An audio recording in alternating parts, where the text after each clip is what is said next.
The Civilian Conservation Corps, or CCC, was established in 1933 under President Franklin D. Roosevelt's New Deal program.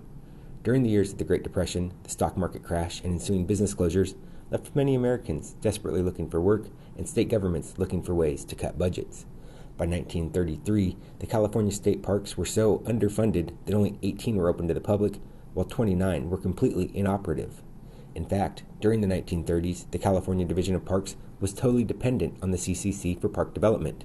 In 1934, for example, the California Division of Parks had an operating budget of $279,000, while the CCC invested nearly $2 million in developing California's state parks. The CCC, as FDR would later say, killed two birds with one stone.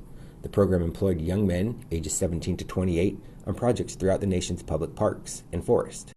About 3,800 of these men worked across 19 of California's state parks, and much like the legacy evidenced here at DL Bliss State Park, these young men constructed roads, hiking trails, campgrounds, visitor centers, and other facilities.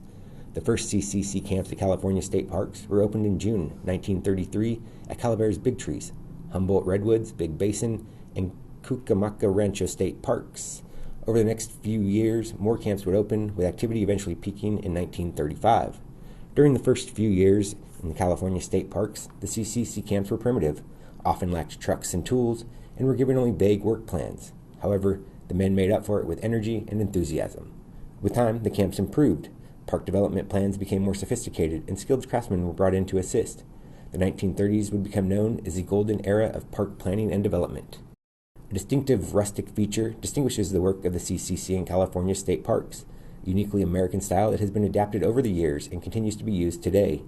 They used local, natural materials and hand craftsmanship to create buildings and other structures that blended into the surrounding landscape. Many of the buildings, structures, and landscape features built by the CCC in the 1930s still stand today as a legacy to the challenging and strenuous work performed by these young men.